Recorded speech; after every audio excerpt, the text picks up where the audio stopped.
What's up guys, T Croc here. Welcome to the vlog.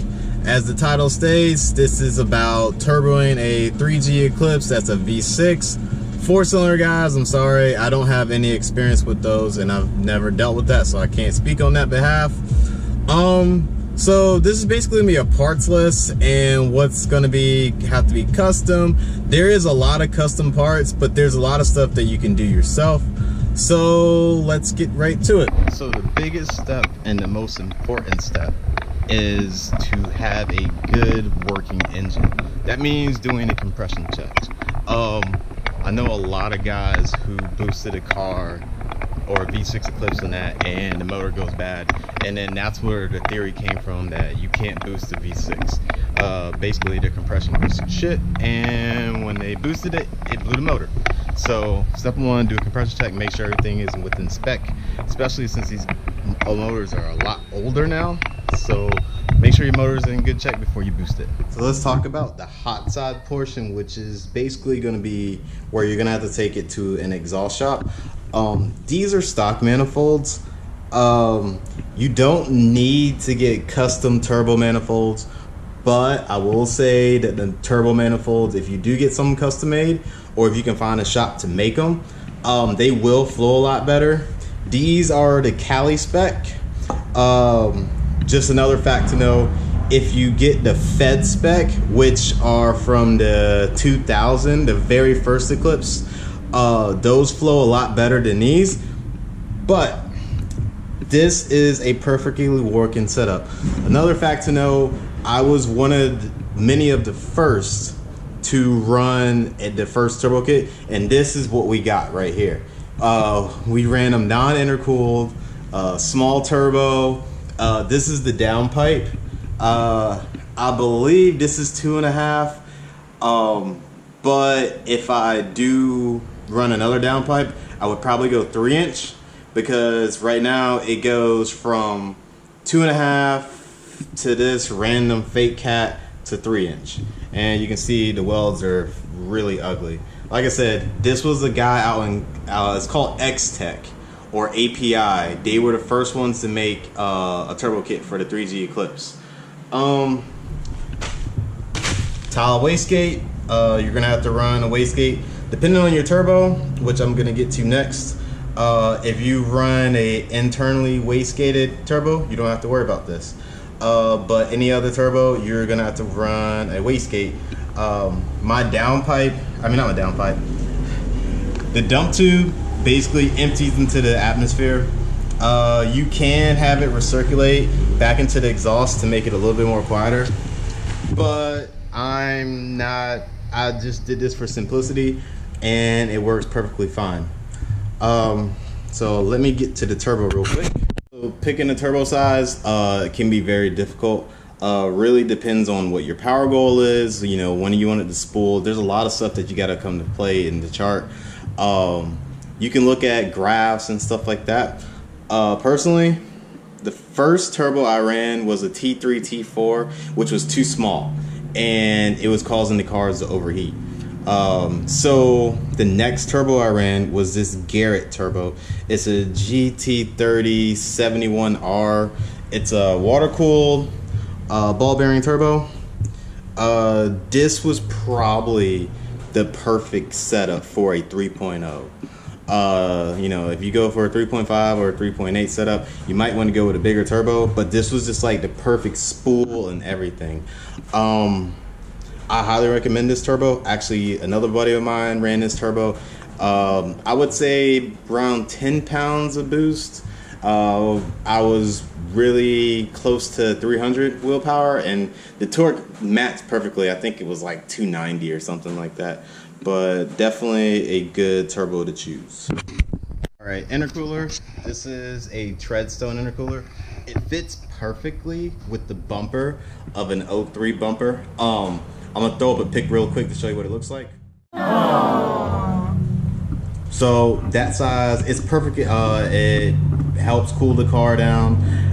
You don't have to run a front mount, but a lot of guys want to do it for the look. I did it for the efficiency, and I didn't want to run water to air because that's a little bit more complex.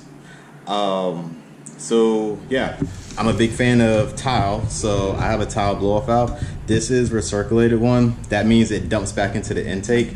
A lot of people make the mistake and vent to the atmosphere, which will cause your car to stall when you let off the gas, because your mass airflow meter is reading, and then it reads a big leak. So it'll throw your car really rich, and it can possibly stumble and probably make your car stall. Or, I mean, it just make it run rich, and then you'll have a big black cloud of smoke. So either A, if you're gonna run a mass airflow sensor, basically stock ECU, which I'll get to later about tuning, you need to vent it back into the intake. You can run a translator, which will make it blow through, and that's one thing. Do not have your mass airflow meter blow through method. Blow through method means you basically put it between the throttle body and the turbo, and what will happen is once you hit boost, your mass airflow sensor is not designed to read boost, so you're pressurizing it, and it's going to make the baro, temp, and airflow go haywire because it's not meant to read that. And a lot of people will wonder why their car is running like crap when it's boosted. So a couple tidbits on that. Mass flow translator will basically make it designed for blow through. It's what the GM cars use, basically domestic cars, and that's why they can get away with running blow off valves to vent to the atmosphere. I may try the blow through method. I know one of my buddies does it right now, and he's actually running with real success. Back in the day, we tried it and it wasn't working too well, but with the development of ECU flash and everything, it might have improved. He has about 700 horsepower on his turbo setup, and so I may give it a try. So since we're on the subject of mass airflow sensors and tuning, the easiest route is ECU flash, but you have to get, it's called Big Maps. It's basically a patch ROM that's designed to read boost, and the map is like a lot bigger.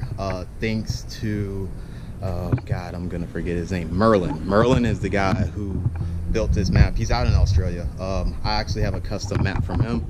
If you guys want that map or Merlin to send you that map, you're gonna have to pay for it, and he is not cheap.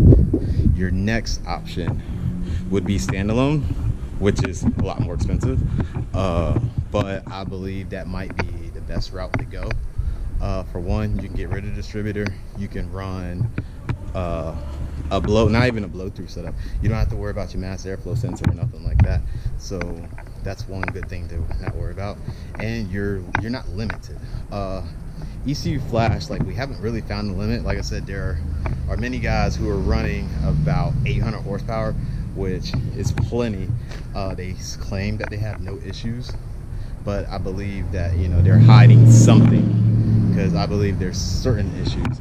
If you look at the Evo community, they're running high horsepower on stock ECUs as well, but then again, their cars are designed for boost. Our cars are not. So ECU flash, standalone. Don't do piggybacks or anything that's I would say it's considered piggyback, because what happens is our ECU is so powerful, it'll eventually override what the piggyback is sending it. And basically, a piggyback ECU, it intercepts the signal to the ECU and it sends a different signal to it. But our ECU is so smart, it'll start recalibrating and it will just negate what you send it. So that's why they say either ECU flash or you ditch it and get it standalone. I have ran AEM, Hydra, and I think those are the only standalones that I ran. Hydra was okay. I didn't like that I had to ditch my ignition system, and that's the biggest problem with a lot of these standalones, is that our ignition system is really weird, and you basically have to rebuild a whole new one. So that's one reason why I have not went standalone again. I had a little bit of success with it, but it had some random misfires, so I decided to go back to stock ECU, and it ran a lot better. So yeah, that's it. I'm gonna move on to the next subject about fuel. All right, so fuel. Basically, you're gonna have to make a calculation of how much power you want to figure out how much fuel you want. This is from a few years ago, before E85 and all that stuff was getting popular. So what I did was, because I wanted to not, cut up the wiring. There are two type of fuel injectors you can use: high independence or low independence. Low independence require an injector driver. High independence doesn't. That's what you have OEM. And these are Subaru injectors from STI. I think they're 565s. And that was good for about, I think, 400 or so horsepower, I should say. Supposedly these are E85 compatible, and I didn't want to chance it, so I have not ran E85 before. You're also going to need a fuel pump. That's already in my car, so I'm not going to bring that out. I have a 255 Walbro fuel pump. Like I said, this was before E85 was popular and before AEM, and there's like plenty of other fuel pumps out in the market now. But I'll tell you what I did. I used a fuel pump from second gen Eclipse. Apparently you can use the Evo, and that's a direct replacement as well. But I think they're the same. So you just gotta take out the fuel pump and just basically replace the other one.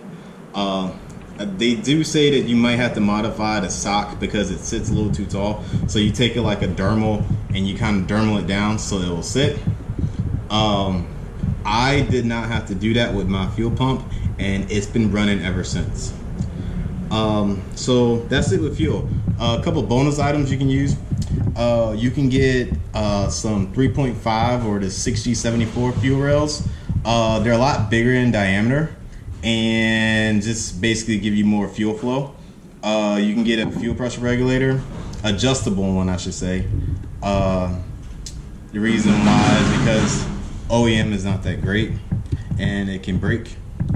So that is it for fuel. Another bonus item that is a very good to use: 4644. Remember that NGK spark plugs, they're colder stepped, so they can handle boost versus the OEM.